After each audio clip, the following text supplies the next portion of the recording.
Шановний пане президенте, мій друже Анджею, шановна пані маршалок Сейму, шановний пане маршалок Сенату, пані та панове депутати, сенатори, шановне панство, брати і сестри поляки. Коли я став президентом України у 2019 році, тоді відчувалось, що нам треба буде пройти з Польщею дуже довгий шлях, бо було прохолодно у наших відносинах, у нашому настрої один до одного. Так вже сталося. Але я хотів пройти цей шлях швидко, шлях до тепла. Бо такі ми народи. Я знав, що від природи ми рідні – українці і поляки. Я пам'ятаю мої перші зустрічі з Анджеєм Дудою. Від зустрічі до зустрічі усе змінювалось і прохолода зникала. Ми розуміли один одного, як українець і поляк, як європейці, як друзі, як батьки, які люблять свої родини і усвідомлюють, що наші діти мають жити у світі однакових, добрих цінностей, наших з вами цінностей. Мають жити у світі, де народи незалежні, де панує свобода, де родина має значення і де ніхто і ніколи не має права на війну, загарбницьку війну. Вважається, що цифра 7 приносить щастя. Саме стільки сусідів Бог дав Україні. Чи приносить це щастя нам? Відповідь сьогодні знає вже весь світ. А краще за інших її знають 78 українських дітей, які загинули від ракет і обстрілів Російської Федерації. Сусіда, який приніс на нашу землю біду та війну. Сусіда, який, вочевидь, діє без Бога. Коли є той, хто б'є по звірячому, дуже важливо мати того, хто підставить плече. І коли у твій дім ступає нога ворога, він протягне тобі руку допомоги.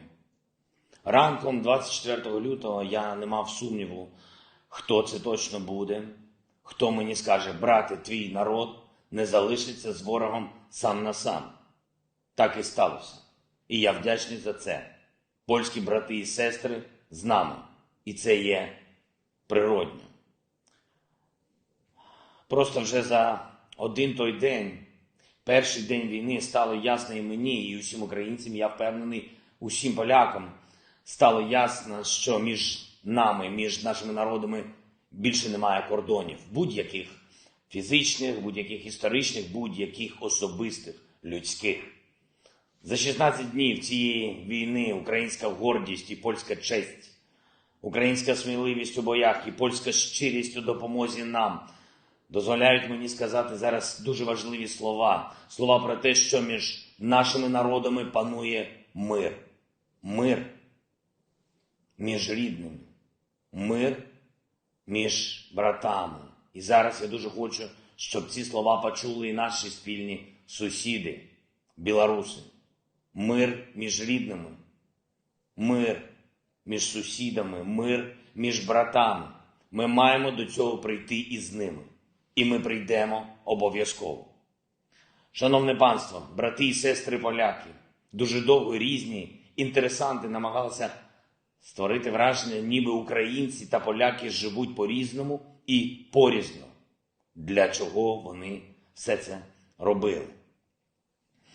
Я нагадаю слова світлої пам'яті президента Республіки Польща Леха Качинського, сказані в Тбілісі в 2008 році. Ми чудово знаємо: нині Грузія, завтра Україна, післязавтра країни Балтії, а потім, можливо, прийде час на мою країну Польща.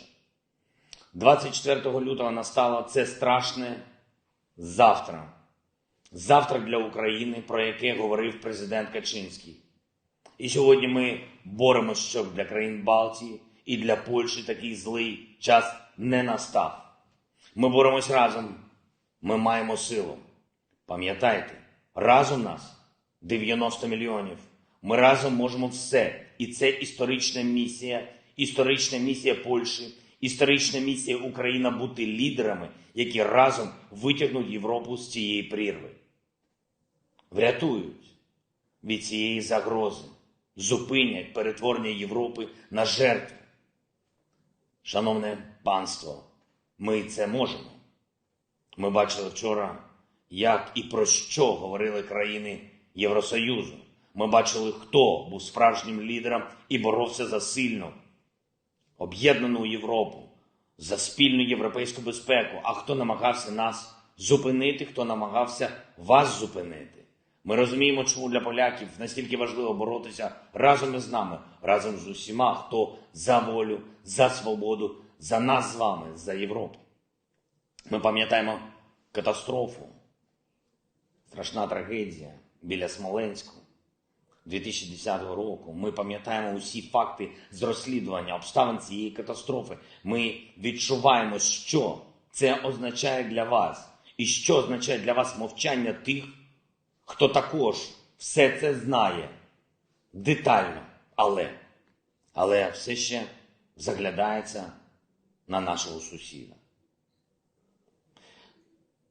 Брати і сестри поляки, я відчуваю, що ми вже сформували надзвичайно сильний союз. Хай неформальний, але союз, який виріс з реальності, а не зі слів на папері. З тепла у нашому серці, а не з речей політиків на самітах. З того, як ви поставились до нас в цей час, до наших людей, до українців, які врятувались на вашій землі від зла, яке прийшло на нашу землю. Більш ніж 1,5 мільйони громадян України, в абсолютній більшості це жінки і діти. Вони не відчувають себе на чужині, не відчувають себе у приймах. Ви зустріли наших людей у своїх родинах з польською делікатністю, з братською добротою. Хоча ми цього не просили, але і ви за це нічого не попросили. Це просто між рідними. Тому я і звертаюсь так просто. Друже Анджею, дорога Агато, тому я і стверджую, ми вже об'єднались. Об'єднались, щоб, як за словами великого поляка, близького друга України, блаженної пам'яті Йоанна Павла II, постійно здобувати і творити свободу. Я не можу сьогодні бути впевнений в усіх лідерах, усіх європейських народів, але я впевнений, що захищати свободу ми точно будемо разом з вами. Стільки, скільки потрібно. Я вдячний за всю допомогу, яку ми вже отримали від вашої держави, від вашого народу.